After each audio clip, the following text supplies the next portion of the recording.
నమస్తే. సుమన్ టీవీ సగర్వంగా నిర్మిస్తున్నటువంటి కార్యక్రమం పద్మవ్యూహం.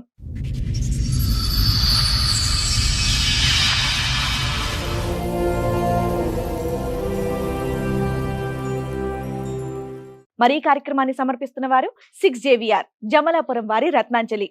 మీ అదృష్టాన్ని మార్చుకోవడం ఇప్పుడు కల కాదు, 6JVR తో సాధ్యం. మాది ప్రాపర్ వచ్చేసి కడప మేడం. ఓకే నేను ఇక్కడ ఐరోలో జాబ్ చేస్తాను.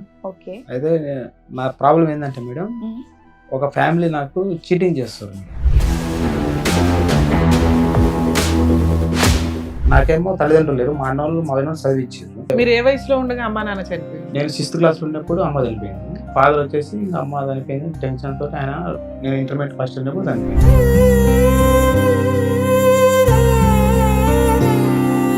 బీటెక్ అయిపోయింది, జాబ్ చేసి పెళ్లి 2013 అయింది. కొన్ని రోజులు వచ్చిన తర్వాత 2000 కరోనా బిఫోర్ కు వాళ్ళకు నాకు కొంచెం ఇష్యూ వచ్చింది. ఎందుకు వచ్చినాయంటే, నీ డబ్బులు మీ అన్న వాళ్ళకి పంపొద్దు. అయితే నేను ఎవరైతే మా మిసెస్ చేసుకున్నా కదా, వాళ్ళ పెదమ్మ కొడుక్కి ఇక్కడ ఉప్పల్ నుంచి ఒక అమ్మాయిని ఇచ్చారు మేడం. అంటే వాళ్ళు వచ్చేసి, నేను ఆఫీస్ పని చేస్తారు కదా, ఎదురుగానే హోటల్ ఉంటుంది అనమాట. ఆమెకు 4 ఆడపిల్లలు. అయితే వీళ్ళు ఏం చేశారంటే, ఆ ఇంట్లో అమ్మాయిని ఇచ్చారు కదా, ఇచ్చిన తర్వాత నేనేం వాళ్ళకు, అప్పుడు మాకు మా మిసెస్ గొడవలు అవుతుంటే నేను పెళ్లి కూడా పోలేదు. అయితే వీళ్ళు ఏం చేశారంటే, మీ అత్తలు నీకు గొడవలు అవుతున్నాయి కదా, మేము ప్రాబ్లమ్ సాల్వ్ చేస్తాం అది చెప్పేసి దగ్గర అయింది మేడం నాకు. సరే, వీళ్ళకి అంత డబ్బు ఒకేసారి ఇచ్చావా? Instalment madam. అంటే ఎప్పుడు ఇచ్చావు? ఎప్పుడెప్పుడు అంటే 2009 నుంచి స్టార్ట్ మేడం. ఫస్ట్ ఎంత ఇచ్చావు? 5,000, 10,000, 20,000. 5,000 చెప్పున 8 లక్షలు ఎప్పుడు దాకా ఇచ్చావు నాన్న? మొన్న ఫిబ్రవరి వరకు మొత్తం మంత్లోనే 2 lakhs. మళ్ళీ మీరు ఫ్యామిలీ చెప్తున్నారు, ఆ అమ్మాయితో మీకు రిలేషన్ ఉందా లేదా? రిలేషన్ పెళ్లి చేసుకుందాం అనుకున్నారా? అమ్మాయి పెళ్ళైంది మీరు ఆల్రెడీ. మా అమ్మాయి మీతో ఫిజికల్ రిలేషన్ ఉందా? ఫిజికల్ ఉందిగా. డబుల్ కన్ఫర్మేషన్ అయిపోయింది.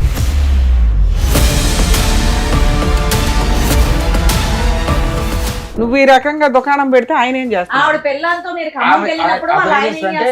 పనికి వెళ్ళిపోతాడు మేడం, పనికి వెళ్ళిపోతాడు. బాగా మోసం చేసేవాళ్ళు ఆయన్ని.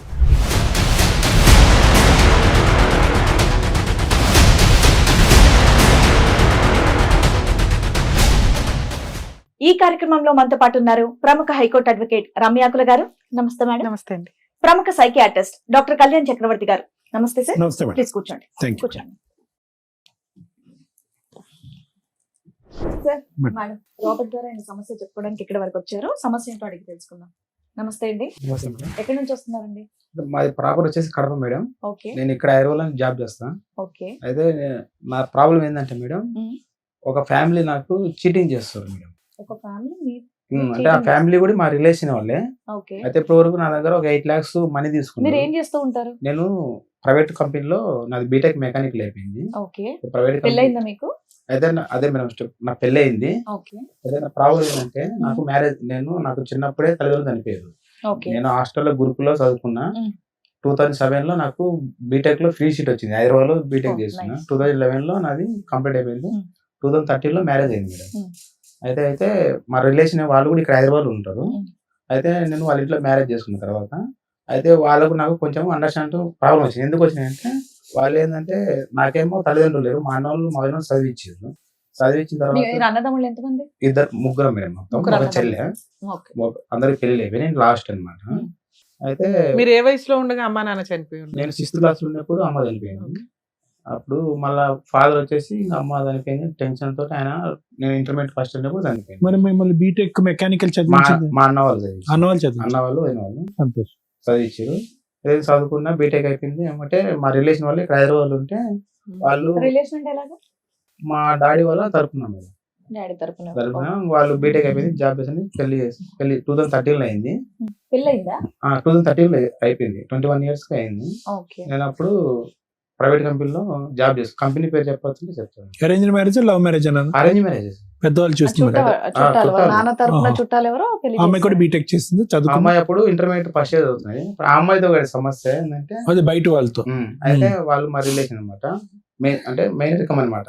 పెళ్లి చేసుకున్న తర్వాత కొన్ని రోజులు వచ్చిన తర్వాత 2000 కరోనా బిఫోర్ కు వాళ్ళకు నాకు కొంచెం ఇష్యూ వచ్చింది. ఎందుకు వచ్చినాయంటే, నీ డబ్బులు మీ అన్న వాళ్ళకి పంపొద్దు. సరే, పెళ్లి అయిపోయిన తర్వాత మీరు ఎక్కడున్నారు? ఇక్కడే రామంతపూర్ సెపరేట్ గా ఉన్నారు మీరు, మీ ఆవిడ? 1 year వాళ్ళ ఇంట్లో ఉన్నాము. ఓకే, మీ చుట్టాలు ఇంట్లో ఎవరు? పెళ్ళయ్యాక వాళ్ళు అనేవాళ్ళు ఎవరు? మా అత్త వాళ్ళు మేడం. మా అమ్మాయి వాళ్ళకి ఒకతే పాప, ఒక మీ బాబు. అత్త వాళ్ళు. మా అత్త వాళ్ళతో పంచాయతీ ఇప్పుడు నీకు అంతేనా? కాదు మేడం, అత్త వాళ్ళతో క్లియర్ అయిపోయింది, వేరే వాళ్ళతో వచ్చింది. అంటే వాళ్ళు ఎవరు అని అడుగుతున్నా, వేరే వాళ్ళు వీళ్ళ ఎవరు? చుట్టాలు మేడం. వాళ్ళు వీళ్ళ చుట్టాలు. వీళ్ళ ఓకే. చుట్టాలు. వాళ్ళు ఎక్కడ ఉంటారు? వాళ్ళు ఉప్పల్లో ఉంటారు. ఉప్పల్లో అదే ఉంటారు. ఓకే. మీ సమస్య ఆవిడ వాళ్ళ చుట్టాలతో మీకు సమస్య. సమస్య వచ్చింది. ఓకే. అయితే వాళ్ళకు నాకు గొడవలు వచ్చినాయి.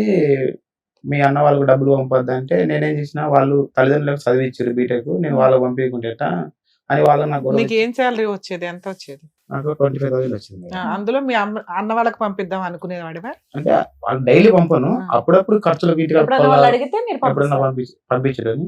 అయితే వీళ్ళు నాకు అట్లా పంపొద్దు, వాళ్ళతో ఫోన్ మాట్లాడొద్దు అనేసరికి నాకు తల్లిదండ్రులు లేకుండా చదివిచ్చిర్రు వాళ్ళు. వీళ్ళు అంటే ఎవరు? మీ ఆవిడ. మా ఆవిడ వాళ్ళు మీ ఆవిడ అడిగిందా? చెప్పిర్రు నాకు, నువ్వు వాళ్ళకి ఫోన్ చేయద్దు అని. అంటే నేను కావాలంటే నేనే వదులుకుంటా, కానీ మా ఇంట్లో వాళ్ళని అయితే వదులుకోను. ఫస్ట్ వాళ్ళ ప్రిఫరెన్స్ వాళ్ళు చేసుకున్న తర్వాత నీకేమైనా ప్రాబ్లం అయితే నేను చెప్పు అని చెప్పిన. అయితే వాళ్ళు మేము చెప్పినట్టు వినాలని చెప్పిండు. అంటే మీరు చెప్పినట్టు వినాలని చెప్పిన. అయితే నేనేం చేసిన, వాళ్ళు నాకు కొంచెం ఇష్యూస్ అయితే నేను ఇక్కడ చెప్పుల బజార్ ఉంది హైకోర్టులో, కోర్టులో కేసు వేసుకొని వాళ్ళకు నాకు డివోర్స్ నడుస్తున్నాయి మేడం. ఎవరికి ఎవరికి? మా మీ మిస్సెస్ ఆవిడకి. మా ఆవిడకి నాకు. మీరు ఫస్ట్ అసలు మా ఆవిడతో ప్రాబ్లమే లేదన్నారు. నేను అందుకే అది నాకు కనెక్ట్ అవ్వట్లేదు అప్పుడు. ఓకే. డైవర్స్ కేసు ఎప్పుడు వేసారు? 2018 వేసిన మేడం. Yes. ఓకే. పిల్లలు ఉన్నారా మీకు? పిల్లలు కాలేదు. కారణం దేనికి డైవర్స్? ఇట్లా డామినేషన్. ఇంట్లో వాళ్ళతోటి మాట్లాడొద్దు, మీ అన్న వాళ్ళతో మాట్లాడొద్దు, మీ వదిన వాళ్ళతో మిమ్మల్ని కంట్రోల్ మాట్లాడొద్దు. చేస్తుంది కాబట్టి. అయితే నాకు ఇప్పుడు నేను చదువుకున్నా కాబట్టి మీరు ఇచ్చిర్రు, నేను చదువుకోకుంటే మీరు నాకు ఇచ్చేటోళ్ళు కాదు కదా, అదేలే. వాళ్ళు ఇంపార్టెంట్ నాకు అని చెప్పి సో వాళ్ళే వద్దు, వాళ్ళని కట్ చేసేయడానికి ఆమె ట్రై చేస్తుంది. కట్ చేసి. అది నేనేం చేసిన, నువ్వే వద్దు నాకు. ఎందుకు 5 years మ్యారిటల్ రిలేషన్ లో ప్రెగ్నెన్సీ రాలేదు? అంటే అమ్మాయికి ఇంటర్మీడియట్ చదివేటప్పుడు అపెండిక్స్ ఆపరేషన్ అయిందండి మేడం. దానికి దీనికి ఏం సంబంధం? అంటే ఉంటుందా? తర్వాత ఇంకా అంటే ప్రాబ్లం చెప్పిర్రు. తర్వాత మేము కొన్ని హాస్పిటల్ చూపించి ఇంకా కాలేదన్నమాట. సర్లే చిన్న ఏజ్ లో పెళ్లి అయింది కదా అనుకొని, నాకు 21 years, అమ్మాయికి 8-19 అటు ఉండే. మీకేం ప్రాబ్లం లేదు కదా ఫిజికల్ గా? నాకేం ప్రాబ్లం లేదు సార్. ప్రాబ్లం ఉంటే వాళ్ళు వేరే విధంగా మళ్ళీ కేసు వేయకపోయారు నా మీద. ఆ అమ్మాయి ఏమన్నా కేసులు వేసిందా మీ మీద? అంటే నా మీద ఉప్పల్లో 498 కేసు పెట్టింది. పెడితే నేను చెప్పిన, అప్పుడు అంటే తాగొచ్చి కొడుతున్నా చెప్పింది. నేను చెప్పిన, సార్ నేను తాగటోని అయితే తీసుకుంటే మీరు వచ్చి గల్లీలో ఎంక్వైరీ చేసుకుని అని చెప్పిన. అయితే వాళ్ళు ఇప్పుడు నేను వాళ్ళ ఇంట్లో ఉంటున్నా, నేను ఆ అమ్మాయిని కొడితే వాళ్ళు ఉంటారు కదా, నేను మా ఇంట్లో పెట్టి నిన్నేమో హింసిస్తే అప్పుడు నువ్వు 498 కేసు పెడితే నడుస్తుంది అని కూడా చెప్పిన పోలీసు వాళ్ళకి. అయితే లేదు, ఇంకా వీటితో నా మీద అలిగేషన్ పెట్టిన తర్వాత ఇంకా ఇప్పుడు స్టార్టింగ్ లో ఇటు ఉంది కదా అని చెప్పి నాకు తల్లిదండ్రులు లేకుండా చదువుకొని నేనేదో జాబ్ చేసుకుంటుంటే నా మీద ఇట్లా ఇబ్బందులు పెడితే నేనేం చేసిన, మీరు వద్దమ్మా నాకు వద్దు, నేను కోర్టులో కేసు వేసుకొని అది వాళ్ళకి కేసు నడిచేటప్పుడు అయితే నేను ఎవరైతే మా మిసెస్ చేసుకున్నా కదా, వాళ్ళ పెదమ్మ కొడుక్కి ఇక్కడ ఉప్పల్ నుంచి ఒక అమ్మాయిని ఇచ్చారు మేడం. వాళ్ళు ఏం చేసిర్రు, బాబు అంటే వాళ్ళు వచ్చేసి నేను ఆఫీస్ పని చేస్తా కదా, ఎదురుగానే ఓట్లు ఉంటుంది అనమాట ఆమెకు 4 ఆడపిల్లలు. అయితే ఆమె బిడ్డను వీళ్ళ ఇంట్లోకి ఇచ్చారు అనమాట. ఓకే. అదే మా మిస్సెస్ వాళ్ళ పెదమ్మ కొడుకు. వాళ్ళు ఎక్కడంటే ప్రకాశం డిస్ట్రిక్ట్ దగ్గర కనిగిరికి ఇచ్చిర్రు. అయితే నేను ఆఫీసులో ఎవరికి చెప్పుకోలేదు, ఇంతవరకు ఎవరికి తెలియదు ఆఫీసులో కూడా. 2018 లో డైవర్స్ కేసు ఇప్పుడు ఏమైంది? 2024 లో క్లియర్ అయింది మేడం. వాళ్ళకు నాకు డైవర్స్ వచ్చేసినాయి. మీరు గెలిచారా? నేను తీసేసుకున్నాను. మ్యూచువల్ డైవర్స్ అయింది. మ్యూచువల్ డైవర్స్ కింద ఎంత తీసేసుకున్నాను. ఇచ్చావు కాంపెన్సేషన్? కాంబినేషన్ నేనేమేనని చెప్పిన, ఎందుకంటే ఫ్రీగానే ఇచ్చేసారు. 498 కూడా క్లోజ్ అయిపోయింది. క్లోజ్ అయిపోయింది మేడం. ఓకే. ఆ ఇప్పుడు ఈ evidence చుట్టాలు ఎవరు, వీళ్ళకి డబ్బులు ఎలా ఇచ్చారు, ఎందుకు అదే ఇచ్చారు? మేడం, వాళ్ళు మా మిసెస్ తో వాళ్ళకు నాకు ఏ ప్రాబ్లం లేదు, అవును. వాళ్ళకి మ్యూచువల్ అండర్స్టాండ్ చేసుకున్నాం, అయిపోయింది. ఉమ్. ఆ ఇంట్లో మా మిసెస్ వాళ్ళ పెదమ్మ కొడుక్కి ఈ ఉప్పల్ నుంచి ఒక ఆమెను ఇచ్చిర్రు. అవును. అంటే వాళ్ళ పేరు వచ్చేసి గ్రేస్ అమ్మ, వాళ్ళ బిడ్డ పేరు కల్పన అన్నమాట. అయితే నేను ఇంకా ఆఫీస్ లేదు ఇంతవరకు, ఇప్పటి వరకు ఆఫీసులో కూడా ఎవరు తెలియదు నాకు డైవర్స్ అయింది. నా ఫ్రెండ్స్ ఇంటర్మీడియట్ బీటెక్ అవ్వని తెలియదు ఇప్పటి వరకు. ఇప్పుడు రివీల్ అవుతుంది, ఎవరు తెలియదు, నేను చెప్పలేదు, ఎందుకంటే ప్రాబ్లం ఏదో చెప్పలేదు. అయితే వీళ్ళు ఏం చేశారంటే ఆ ఇంట్లో అమ్మాయిని ఇచ్చారు కదా, ఇచ్చిన తర్వాత నేనేమో వాళ్ళు అప్పుడు మాకు మా మిస్సెస్ గొడవలు అవుతుంటే నేను పెళ్లి కూడా పోలేదు, నేను అక్కడ రామంతపూర్లో ఉన్నా. అయితే వీళ్ళు ఏం చేశారంటే ఆ ఇంట్లోకి ఇచ్చారు కదా, మీ అత్తలు నీకు గొడవలు అవుతున్నాయి కదా, మేము ప్రాబ్లమ్ సాల్వ్ అప్పుడు అవుతుండే గొడవలు అవుతుండే, అంటే మేము ప్రాబ్లమ్ సాల్వ్ చేస్తాం అది చెప్పేసి నన్ను ఏం చేశారు, చిన్నగా వాళ్ళ ఇంట్లోకి నేను బయటకు వచ్చేసిన, వీళ్ళతో వద్దులేని నేను పైకి వచ్చి ఒక రూమ్ తీసుకొని ఉంటే వీళ్ళు ఏం చేసారు, దగ్గర అయ్యారు మేడం. నాకు దగ్గర ఏం చేసారు, వాళ్ళ చుట్టాలు నువ్వెలా నమ్మావు? ఆ ఇంట్లోకి వాళ్ళ బిడ్డని ఇచ్చారు కదా మేడం, నేను చేసుకున్న ఇంట్లో. అయినా కానీ వాళ్ళంతా వాళ్ళు ఒక జట్టు కదా, నీకేం పని? అయితే అప్పుడు వాళ్ళకి మీ అన్నలు ఉన్నారు, వదినలు ఉన్నారు, మీ కుటుంబం ఉంది, మీరు పెద్ద సర్కిల్ రకం. అయితే ఏమైందంటే అప్పుడు మామూలు నార్మల్ గా నువ్వు ఆ వెళ్ళేదేదో మీ అన్నోళ్ళ దగ్గరికి వెళ్ళాలి, లేకపోతే ఇండివిడువల్ గా ఉండాలి. వీళ్ళని ఎందుకు నమ్మావు అంటున్నా. అంటే మేడం నేను ఊరు వెళ్ళిపోదాం అంటే ఇక్కడ నాది కోర్టుకి ఇక్కడే కోర్టు కేసులు నడుస్తున్నాయి మళ్ళీ కాబట్టి. నేను ఊరి పోయిన అనుకో మళ్ళీ మా ఏటు భయపడి పోయిర్రు పారిపోయినాను ఇట్లా అలిగేషన్స్ అని నేను ఇక్కడ ఉండే సాధించుకున్నాను అనుకో. నేను ఇక్కడ ఉండే సాధించుకున్నా, జాబ్ కంటిన్యూ అయ్యావా? కంటిన్యూ ఇప్పుడు చేస్తున్నాను. కూడా చేస్తున్నావా? ఇప్పుడు కూడా అంటే ఎంత వస్తుంది శాలరీ? మేడం ఇప్పుడు నాకు ఒక 30,000 వస్తుంది మేడం. 30,000 అంత మెయింటెనెన్స్ నీ దగ్గర కనిపించట్లేదు. అంటే బీటెక్ అన్నా అయిందా నిజంగానే? నాది బీటెక్ మేడం, జైంట్ యూనివర్సిటీ, నాది VS చదువుకొని జాబ్ చేసేవాళ్ళు 10,000 సంపాదించే వాళ్ళు కొంచెం మెయింటైన్ అంటే చేస్తారు మేడం, కదమ్మా. నాది నువ్వు నిజంగా తాగుబోతా? నేను నాకు అలవాటు లేదు మేడం. మరి ఏం చేస్తున్నావు 30,000? అంటే మేడం 30,000 అంటే నాకు ఇప్పుడు నేను సపరేట్ వచ్చేసిన కదా, అవును. రూమ్ రెంట్, ఆ. తిండి, ఆ. Bike petrol. నువ్వు ఒక్కడ బతకడానికి ఎంత కావాలి? అదే మేడం మేడం అట్ట ఉంటే నేను డబ్బులు పోగు చేసుకున్నా. ఆ డబ్బులు చూసి వీళ్ళు నన్ను దగ్గర ఓహో, చేసుకుంటారు మేడం. దాచి వీళ్ళకి అంటగట్టి. సూపర్. ఆ డబ్బులు నేను పోగు కాదు నాన్న, ఇప్పుడు ఒకటి ఓకే ఓకే 30,000 నువ్వు ఎలా ఖర్చు పెట్టుకుంటున్నావు అనేది కాదు. నీ భార్యతోనే నీకు సంబంధం లేనటువంటి వాళ్ళతో అసలు ఎటువంటి విధంగా వాళ్ళు నిన్ను అప్రోచ్ అయ్యారు, ఏం కావాలని అప్రోచ్ అయ్యారు? వాళ్ళకి ఏమైనా ఆడపిల్లలు ఉన్నారా? వాళ్ళకి ఇచ్చి నిన్ను చేద్దామని మళ్ళీ ఏమైనా ఉద్దేశం ఉందా వాళ్ళకి? అంటే సార్ వాళ్ళకు 4 ఆడపిల్లలు ఉండే. అదే 4 అని అయితే నేను అప్పుడు మా మిషన్స్ తో గొడవలు కాకముందు నేను అక్కడ వాళ్ళకి వెళ్ళి ఛాయ్ తాగుతుండే. ఆఫీస్ ఎదురుగానే వాళ్ళ హోటల్, చిన్న హోటల్ ఉంటుండే, బడ్డీ హోటల్ టైప్ ఉంటుండే. అయితే అట్లా స్టార్టింగ్ లో నేను మీరు క్రిస్టియన్ అంటే క్రిస్టియన్ అని చెప్పి, మేము గ్రూప్ క్రిస్టియన్స్ అంటే సర్లేమో నేను వేరే దగ్గర పోకుండా అక్కడ తాగుతున్నాను అనమాట. అయితే ఆ అమ్మ బిడ్డని వీళ్ళ ఇంట్లోకి ఇచ్చారు. నాకు కూడా తర్వాత తెలిసింది అనమాట. పెళ్లిప్పుడు నేను పోలేక, పెళ్లి వెంటే నాకు తెలిసేది ఆ పలానా బిడ్డని ఇచ్చినది వీళ్ళ ఇంట్లోకి అని తెలిసేది. అంటే నువ్వు అట్రాక్టివ్ గా ఉన్నావా? సరే, ఆ నలుగురు ఎవరో ఒకళ్ళు ఇస్తారులే అని అనుకున్నా. నేను ఏమీ లేవు. సరే, వీళ్ళకి అంత డబ్బు ఒకేసారి ఇచ్చావా? ఇన్స్టాల్మెంట్ లో ఇచ్చావా? Instalment madam. అంటే ఎప్పుడు ఇచ్చావు? ఎప్పుడెప్పుడు అంటే 2019 నుంచి స్టార్ట్ మేడం. అంటే ఇప్పుడు ఏమైందంటే ఆమె భర్త వచ్చేసి ఉదయం అంతా హోటల్ ఉండి ఫస్ట్ సాయంత్రం ఎంత ఇచ్చావు? అంటే 5,000, 10,000, ఎందుకు ఇచ్చావు? 20,000. ఎందుకు? 5,000 చొప్పున 8 లక్షలు ఎప్పుడు దాకా ఇచ్చావు నాన్న? మొన్న ఫిబ్రవరి వరకు, ఫిబ్రవరి నెలలో ఈ ఫిబ్రవరి మంత్ ఒక్క మంత్ లోనే 2 lakhs. కాదు మేడం, టూ మచ్ ఇప్పుడు. అయితే ఫిబ్రవరి మంత్ లో ఒక్క మంత్ లోనే 2 lakhs ఇచ్చింది మేడం. అవి మొత్తం ఫోన్ పే ఒకసారి 2 lakhs ఒకటి సెట్ చేసావు. 2 lakhs ఇచ్చిన. అది ఎందుకు ఇచ్చిన అంటే phone pay, Google pay transaction ఉందా? మొత్తం ఉన్నాయి మేడం. ఫ్యామిలీ ఫోటోలు అన్ని ఉన్నాయి. నన్ను ఎట్టా ఏ విధంగా వాడుకున్నాను, ఎట్టా problem. Phone pay, Google pay లో ఫ్యామిలీ ఫోటోలు ఎందుకుంటా? కాదు సార్, వాళ్ళ ఫ్యామిలీ నాతో కలిసి ఉన్న ఓహో. ఫొటోస్ ప్లస్ అమౌంట్ నేను పంపించినవి నాతో ఎలా. అయితే మేడం ఒక సంవత్సరానికి ఇచ్చావు 60,000 అయినాయి నువ్వు చెప్తున్న లెక్కలో, అటు ఇటుగా. ఆ 60,000 రిటర్న్ అవ్వకుండా మళ్ళీ ఎందుకు ఇన్స్టాల్మెంట్లు కంటిన్యూ చేసావు? 2020 లో లాక్డౌన్, ఎవరికి జాబులు? ప్రాబ్లం 21 లో చెప్పు, నువ్వు ఎంతసేపు చెప్తావు? అయితే ఏమైందంటే ఇట్లా వాళ్ళు ఏం చేసినట్టు 2019 లో నాకు దగ్గరైంది మేడం.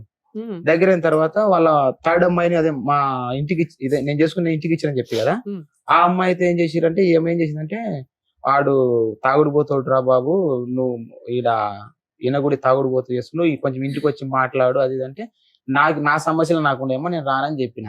అయితే నేను మధ్యాహ్నం నేను డివైడ్ అయిపోయినా కదా, లంచ్ అది తీసుకోకుంటే అప్పుడప్పుడు నాకు లంచ్ పెట్టేటోళ్ళు అనమాట, అన్నం పెట్టేటోళ్ళు. అట్లా ఏం చేశారంటే వాళ్ళు నన్ను క్లోజ్ చేసేసుకున్నారు. ఏదో ఒక బిస్కెట్ వేసారు నీకు. క్లోజ్ చేసేసారు. క్లోజ్ చేసిన తర్వాత ఇంకా నువ్వు అక్కడ ఏముంటావు, నైట్ పూట వాళ్ళు గొడవ అయితే నన్ను పిలిచేటోళ్ళు అనమాట. నైట్ 12 గంటలకు 1 గంటలకు పిలిచేటోళ్ళు, ఇంకా అక్కడే పంట పెట్టుకునేటోళ్ళు. ఇంకా అట్లా నన్ను 3 years వరకు ఇంకా. ఇప్పుడు వీళ్ళు నేను వాళ్ళ ఇంట్లో ఉన్నప్పుడు వీళ్ళు ఏం చెప్పారంటే, నేను వాళ్ళ ఇంటికి పోతూనే వచ్చున్నా. అదే మా వీడియోకి తెలిసింది. అప్పుడు వీళ్ళకి నాకు గొడవలు అవుతున్నాయి కదా, పోనీలు ఎటైనా పోనీలే అని చెప్పి వాళ్ళు సైలెంట్ గా ఉన్నారు. అయితే వీళ్ళు ఏం చేశారంటే, నాకు ఇంకా వాళ్ళ పాప థర్డ్ అమ్మాయి ఇచ్చిరు కదా, ఏం చేశారంటే, ఇప్పుడు మీ అత్తోళ్ళు మామూలుగానే మీ అన్నయ్య వాళ్ళతో దగ్గరగా ఉంటే ఊరుకోరు, మీ అన్నయ్య వాళ్ళకి వదిన వాళ్ళకి. నువ్వు వాళ్ళ చుట్టాలకి దగ్గరగా ఉంటే వాళ్ళు ఎందుకు ఊరుకున్నారు? వెళ్ళి పోట్లాడాలిగా, మా అల్లు డబ్బంతా తినేస్తున్నారు. అయితే మేడం ఏమైందంటే, స్టార్టింగ్ లో మా అత్త వాళ్ళు ఏం చేసింటే, మా అన్నోళ్ళ మీద కూడా ఫోన్ కేసు పెళ్లి పెద్దలు పెడతారు పెట్టారు కదా. అయితే నేనేం చేసిన, వాళ్ళను కూడా ఈ కేసు ఇన్వాల్వ్ కాకుండా నేను ఇక్కడనే నాకు తెలిసిన కస్టమర్, నేను మారుతులు చేస్తా కదా, తెలిసిన కస్టమర్లు ఉంటే వాళ్ళ పేర్లు కూడా తొలగించుకొని నేను ఒక్కనే కేసు డీల్ చేసుకున్నా. దాంతో పెద్దల సంతకాలు కూడా నేను తీసుకోలేదు అనమాట. నేను ఒక్కనే ఇక్కడే పోరాడుకొని చేసేసుకున్నాను. అయితే వీళ్ళు దగ్గర అయిన తర్వాత ఏం చేశారంటే, వీళ్ళ పాప ఏం చేసిందంటే, అన్న నీకు వాళ్ళు మీ అత్తోళ్ళు నీకేమో చేయాలని చేస్తుండ్రు, మా పెదనాన్న ఒక ఆడుతున్నాని నన్ను ఖమ్మం తీసుకెళ్ళింది మేడం. ఒక్క నిమిషం రాబర్ట్ గారు ఒక్కటి, మీ సమయం ఎంత విలువైందో తెలియదు కానీ మా సమయం చాలా విలువైంది. మీరు ఆ కుటుంబానికి, ఆ అమ్మాయికి కనెక్ట్ అయ్యారా మానసికంగా? ఒకటి ఎందుకు ఇవన్నీ ఊరకనే ఎందుకండి మీరు 8 లక్షలు 5,000 10,000 ఇస్తారు ఆ కుటుంబానికి? సార్ వాళ్ళు ఏమైనా అడుక్కు నేను తింటున్నారా? అదే ముందే చెప్పిన కదా, దగ్గర చేసుకున్నారు కాబట్టి ఏమండి మీరేం నోట్లో బలపం పళ్ళు పెట్టుకుని నోట్లో ఏలు పెట్టుకునే బ్యాచ్ ఏమీ కాదు. మీరు దారి చూపెట్టారు, ఒక కుటుంబం కనిపించింది, ఒక 3వ అమ్మాయి అక్కడ ఖాళీగా భర్త ఖాళీగా ఉంది. అక్కడ మీరు కనెక్ట్ అయ్యారా లేదా ఇమోషనల్ గా వాళ్ళ ఇంట్లో? నేను ముందే చెప్పిన కదా సార్, కనెక్ట్ అయింది ఆ, దగ్గర చేసుకున్నారు కాబట్టి నేను మీరు అమౌంట్ ఒకటి అక్కడ మీరు- అడుగుతూ- మళ్ళీ మీరు ఫ్యామిలీ చెప్తున్నారు, ఆ అమ్మాయితో మీకు రిలేషన్ ఉందా లేదా? Yeah. Relation Yes. చేసుకున్నాను. పెళ్లి చేసుకుందాం Finish అనుకున్నారా? story.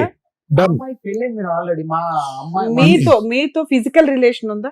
Physical Yes. ఉందిగా? డబుల్ కన్ఫర్మేషన్ అయిపోయింది. అయితే ఏమైందంటే అట్లా ఉండే తర్వాత ఉమ్. ఇంకా నాకేం చేసిందంటే వడ్డీతో వసూలు చేస్తాడు. అక్కడికి తీసుకెళ్లి నన్ను అంతరం అయ్యి తర్వాత నేను వచ్చిన తర్వాత వాళ్ళ ఆయన ఏం చేస్తున్నాడు? ఆయన వచ్చేసి మా మిసెస్ వాళ్ళ పెదమ్మ కొడుకు మేడం, అవును, ఏం చేస్తున్నాడు ఆయన? మేస్త్రి పని చేస్తాడు. నువ్వు ఈ రకంగా దుకాణం పెడితే ఆయన ఏం ఆవిడ చేస్తాడు? పెళ్ళాంతో మీరు ఖమ్మంకి వెళ్ళినప్పుడు వాళ్ళ ఆయన ఏం అంటే చేస్తున్నారని పనికి అడుగుతున్నారు. వెళ్ళిపోతాడు మేడం, పనికి వెళ్ళిపోతాడు. బాగా మోసం చేసావు వాళ్ళ ఆయన్ని. ఎవరు మేడం? అలా ఆయన నువ్వు మోసం చేసినట్టే కదా నేను నాకు. మోసం చేయను. నేను సపరేట్ ఒక ఇంట్లో సరే ఉంటున్నాను. మీ ఇద్దరు కలిపి చేశారు. అయితే తర్వాత నేను ఈ విషయం తెలుసుకున్నది ఏంటంటే, ఆ అమ్మాయి ఈ అబ్బాయికి పెళ్లి కాకముందు నువ్వు ఏ విధంగా చెప్పినా బూత్ పనిలో ఫ్లేవర్స్ ఉండవు. ఒకరితో పెళ్లి అయిపోయింది మేడం. అతని పేరు వచ్చేసి అనిల్, అతని ఖమ్మం. పెళ్లి అయిపోయింది. పెళ్లి అయిన తర్వాత అతని నుంచి తీసేసి ఈ అబ్బాయికి ఇచ్చారు. ఈ అబ్బాయికి ఇచ్చిన తర్వాత వాళ్ళ అమ్మాయి ఏం చేసింది, ఇప్పటికి ఒక 10 ఫోన్ నెంబర్లు మార్చింది. ఇట్లా ఒక 3 months ఒక ఏం చేస్తుందంటే మోసం చేస్తుంది అనమాట, ఫ్రాడ్ చేస్తుంది. ఎందుకు మోసపోతున్నారు? కానీ నువ్వు 5 years నుంచి ఉన్నావుగా. అంటే నేను 5 years కంటిన్యూ లేను మేడం. మధ్య మధ్యలో మధ్యలో నేను నాకు అవసరం లేదమ్మా మీతో, మీ దండం నాకెందుకు. మరి మన డబ్బులు మనకు మిగిలే కదా, మరి ఎందుకు మిగల్లా? అయితే మళ్ళీ అడ్డపోయిన తర్వాత మళ్ళీ నేను సైలెంట్ గా ఉంటా కదా, మళ్ళీ నన్ను వచ్చి బ్లాక్ మెయిల్ చేస్తారు. మీ అన్నలకు చెప్పాలి, మీ వదినలకు చెప్పాలి, ఇట్లా నన్ను చెప్పుకోమని అలా ఆవిడకి అలా ఆయన ఉన్నాడు, నీకేమో డైవర్స్ అయిపోయినాయి, హ్యాపీ కదా. అయితే నన్ను ఈ విధంగా బ్లాక్ మెయిల్ చేసి చేసిరంటే రీసెంట్ గా 2 లక్షలు ఎందుకు ఇచ్చావు? అది ఎందుకు ఇచ్చినంటే మేడం, నేను ఏం చేసిన మొత్తానికైతే డిసెంబర్ లో నేను ఊరు వెళ్ళిపోయినా, గుంటూరు వెళ్ళిపోయినా. మా గుంటూరులో మా రెండో ఉంటాడు. గుంటూరు వెళ్ళిపోతే ఏం చేసింది, గుంటూరు వచ్చింది. నేను ఫోన్ స్విచ్ ఆఫ్ పెట్టిన. ఎందుకమ్మా వీళ్ళతో తలనొప్పి, నాకు డబ్బులన్నీ పోగొట్టిండ్రు. నాకు గుంటూరు అడ్రస్ కూడా తెలుసా ఈ అమ్మాయికి మీది? వాళ్ళ అమ్మ నాకు ఫోన్ ఇచ్చింది, ఎక్కడ ఉన్నామంటే నేను గుంటూరుకు వచ్చినా, నా హైదరాబాద్కు రాను, నాకు అవసరం లేదు. వద్దనుకొని వెళ్ళిపోయినప్పుడు మళ్ళీ వాళ్ళ అమ్మకి ఎందుకంటే అడ్రస్ చెప్పారు? నాకు ఫోన్ చేసింది మేడం. ఫోన్ చేస్తే ఎక్కడ ఉంటే నేను ఊర్లో ఉన్నా అని చెప్పిన. అయితే ఇంకా రావా అని చెప్పింది. నేను రానని చెప్పిన. అయితే గుంటూరు ఈ అమ్మాయి ఏం చేసింది, నైట్ గుంటూరు వచ్చింది. గుంటూరు వచ్చి ఏం చేసింది, నేను ఇక్కడ నుంచి ఫోన్, నేను మీ ఇంటి దగ్గరకు వచ్చి అంత పెద్ద గుంటూరులో పిన్ పాయింట్ అడ్రస్ చెప్పేశారు మీరు. ఇన్స్టాగ్రామ్ నుంచి ఫోన్ చేసింది. ఇదిగో రెండు ప్రశ్నలు నువ్వు అమ్మాయిని శుభ్రంగా వాడుకున్నావు. ఎందుకు ఇంకా పచ్చిగా మాట్లాడుకుందాం. భర్తను పక్కన పడుకోబెట్టి మీరు ఊర్లో షికార్లు తిరుగుతూ పచ్చిగా వాడుకోబెట్టినావు. పైపెచ్చి అమ్మాయిని ఏమంటున్నావు నువ్వు? నాతోనే కాదండి చాలా మందితో ఫుట్బాల్ ఆడింది, మంచి ప్లేయర్ అని అంటున్నావు. విను, నువ్వు వాడుకున్నంత కాలం ఆ అమ్మాయి నీ దగ్గర నుంచి పిండుకుంది, బాగా రసం పిండిన తర్వాత బాగా వసూలు చేసింది. ఇప్పుడు నువ్వు బాధితుడు, వాళ్ళు బాధితులా? ఎవరు బాధితులు? వాళ్ళ ఆయన కదా ఇక్కడ కూర్చోవాలి. సార్ నా సబ్జెక్ట్ వేరు, నీ 8 లక్షలు కాదు 18 లక్షలు పోయినా నా సబ్జెక్ట్ వేరు. సరే బాధితుడు వాళ్ళ ఆయన. అయితే ఇప్పుడు ప్రాబ్లం ఎక్కడ వచ్చిందంటే సార్, రీసెంట్ గా 11th రోజు మేడం, ఇప్పుడు ఈ మంత్ 11th నేను ఫిబ్రవరిలో బండి కొనుక్కోవాలని చెప్పిన కదా. అయితే నేను బండి కొనుక్కోవాలని చెప్తే ఏం చేసినంటే, నువ్వు బండి కొనుక్కునే బదులు మాది బంగారము షాప్ లో ఉందిరా, మీకు మాకు గొడవలు వద్దు, నువ్వు ఇంత మంచి పని చేసినావు, నువ్వు ఇన్ని రోజులు మమ్మల్ని చూసుకుంటే. వాళ్ళ డాడీ చనిపోయింది. వాళ్ళ డాడీ చనిపోతే సావులకు దినాలకు మొత్తం నేనే ఖర్చు పెట్టినా మేడం, డబ్బులు ఖర్చు పెట్టినా. అయితే ఇంత పని చేసినావు, నేను బండి కొనుక్కోవాలని నేను చెప్పిన. అయితే ఈ 2 లక్షలు బంగారం. ఫస్ట్ ఏం కావాలో చెప్పు. మరి దేనికి వచ్చినంటే, రీసెంట్ గా ఈ మంత్ 11th రోజు నా రూమ్ దగ్గరకు వచ్చి ఆ బైక్, నా బట్టలు, నా 2 ఫోన్లు, నా ఎడ్యుకేషన్ సర్టిఫికెట్లు మొత్తం సీసీ ఫుటేజ్ తీసిన మేడం. తీసుకెళ్ళిన తర్వాత నేను బయటికి మేడం, నేను నాగోల్ పిఎస్ కి వెళ్ళినా మేడం. నాగోల్ పిఎస్ లో 11th రోజు పోయి కేసు పెట్టినా మేడం. నాగోల్ పిఎస్ లో కేసు పెడితే వాళ్ళు ఏమన్నంటే, నీ సర్టిఫికెట్లు, ఎడ్యుకేషన్ సర్టిఫికెట్ తీసుకెళ్ళలేదు కదా, నువ్వేం చేస్తావంటే మీ సేవకు పోయి డూప్లికేట్ అప్లై చేసుకోమన్నారా? నేనేం చేసినట్టే మేడం, నేను బయటికి వెళ్ళినా మేడం. నేను బయటికి వెళ్ళిన వేరే ఒక 50 బైక్ మీద వెళ్ళి ఉంటారు కదా పక్కన మేడం టీ తాగడానికి వెళ్ళా. బండి బయట గేట్ దగ్గర పెట్టి బయటికి వెళ్ళినా. అయితే వేరే ఒక 55 years అంకుల్ని తీసుకుని వచ్చి బైక్, నా బట్టలు, నా సర్టిఫికెట్ తీసుకెళ్ళింది. అయితే నేను ఎప్పుడు బుజ్జగిచ్చి అడిగి తీసుకెళ్లేదు కదా, ఈసారి దౌర్జన్యం చేయడానికి కారణం ఏంటి? ఎందుకంటే నేను వాళ్ళని దూరం పెట్టినా, వీడు లొంగట్లే, వాళ్ళకు డబ్బులు ఫండింగ్ చేయట్లే, ఏటీఎం మెషిన్ ఆపేసాడు, బంద్ చేస్తాడు, ఇస్తలేను, దూరం పెట్టినా. వాళ్ళ బాగా ఇబ్బంది నాన్నగారు ఎప్పుడు పెట్టాడు. చనిపోయారు? వాళ్ళ నాన్న వచ్చేసి 2 years అవుతుంది చనిపోయింది. వీటన్నిటిలో వాళ్ళ ఆయన ఏం చేస్తున్నాడు అనేది నా డౌట్. మేడం వాళ్ళంతా ఫ్యామిలీ మొత్తం అదే. ఏంటంటే ఒక వ్యక్తిని చీటింగ్ చేయాలా, వాళ్ళతో లొల్లి గొడవ పెట్టుకోవాలా. మేడం నేను వాళ్ళ అత్త కూడా ఫోన్ చేసిన మేడం, వాళ్ళ అత్త కూడా ఫోన్ చేసి మీ కోడలు ఇట్లా చేస్తూ సీసీ ఫుటేజ్ ఉంది అన్నారు, ఉందా? ఒకసారి చూపించు. అందులో సర్టిఫికెట్లు తీసుకెళ్లిపోతున్నట్టుందా? కవర్ ఉంది మేడం. చెల్లుకు చెల్లు అంటారు తెలుసు కదా రాబర్ట్, ఈ కథ టైటిల్ అదే.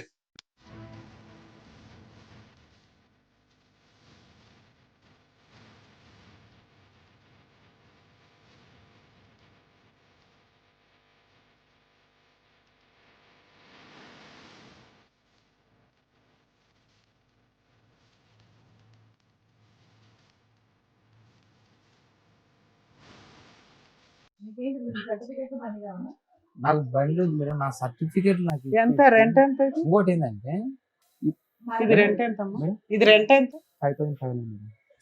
బైక్ ఆర్సీ నీ పేరు మీదే ఉందా? అదే మేడం, అదే నేను 2 lakhs తీసుకున్నా కదా, అయితే ఫిబ్రవరి నెలలో ఆ 2 lakhs వాళ్ళు తీసేసుకొని ఈఎంఐ పేరు నాకు బండి ఇప్పించింది వాళ్ళమ్మ. What?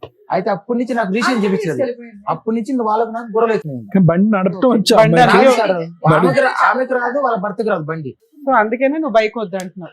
ఎట్లాగో నా పేరు మీద లేదు కదా, నాకు వద్దులేదు. నాకు వద్దు మేడం. ఓన్లీ నీకు సర్టిఫికెట్లు నా ఇప్పిస్తే చాలా. సర్టిఫికేట్ నాకు ఇచ్చేసి ఇంకోటి తెలుసా, ఇప్పుడు నేను నాగోలో కేసు పెట్టినా కదా, నాకు ఎవరితంటే వాళ్ళతో ఫోన్ చేపించి నువ్వు హైదరాబాద్ పెట్టుకోవాలా. ఇంకోటి ఏం తెలుసా, ఇప్పుడు ఆ అమ్మాయి నా లాంటి వాళ్ళను నేను మళ్ళీ ఈ మధ్యన మొత్తం ఎంక్వైరీ చేసిన, మొత్తం 10 ఇల్లులు మారింది. అంటే కాదు మేడం, ఆ అమ్మాయి అలాంటి వాళ్ళు అలాంటి చీటర్ ఏం చేయాలి ఇప్పుడు నేను శిక్షించాలి. నేనేం మేడం ఉమ్. మేడం నేను కూడా తప్పు చేసిన మేడం. ఇప్పుడు వాళ్ళ ఫ్యామిలీ పిల్లల్ని వదిలేసి వాళ్ళని వదిలించుకొని అమ్మాయిని తగులుకొని 2019 నుంచి అందుకే పిల్లల్ని వదిలేసారే ఉంది. మేడం 2019 లో ఈఎంఐ నాకు ఇవ్వలేవు మేడం. తర్వాత నాకు అప్పటి నుంచి 5,000 10,000 ఇస్తున్నాం అన్నారు. అంటే ఇంట్లో పర్పస్ అడిగేటోళ్ళు ఇచ్చేటోళ్ళు మేడం. ఎందుకు ఇస్తారండి పక్కన వాళ్ళకి? మీరు డబ్బులు ఎందుకు ఇస్తారు? ఊరికి ఇంకా వాళ్ళు నాకు అప్పుడప్పుడు మీరు అడిగితే నేను ఇస్తానండి, ఇదిగోండి తీసుకోండి అని చెప్పి. మేడం ఒక మాట మేడం, ఇప్పుడు నాకు అప్పుడప్పుడు వాళ్ళు ఇంటికి పిలిచేటోళ్ళు, అన్నం పెట్టేటోళ్ళు, ఇట్లా నన్ను లోపడుచుకునేది. అదే మీరు ఈ బైక్ ఇదేనా? ఉన్నారు అందుకే ఇచ్చుకున్నారు. సర్టిఫికెట్లు ఏవి? ఇప్పుడు బట్టలు బ్యాగ్ తీసుకెళ్తుంది, తర్వాత వచ్చి కవర్ తీసుకెళ్తుంది మేడం. కవర్ తీసుకెళ్తారు. ఆ కవర్లు ఏముందో అండి సర్టిఫికెట్లు మాకు ఎలా తెలుస్తాయి? నేను ఇప్పుడు నేను రాబర్ట్ సర్టిఫికేట్ గారు, మీరు దయచేసి ఈ వేదిక మీద 2 పదాలు వాడటం మానేసేయండి. లోబర్చుకోవటం, లొంగ తీసుకోవటం. ఏమండి ఏంటి పదాలు ఏంటి? లోబర్చుకోవటం, లొంగ తీసుకోవటం. ఆ వీడియో అతను పంపించండి.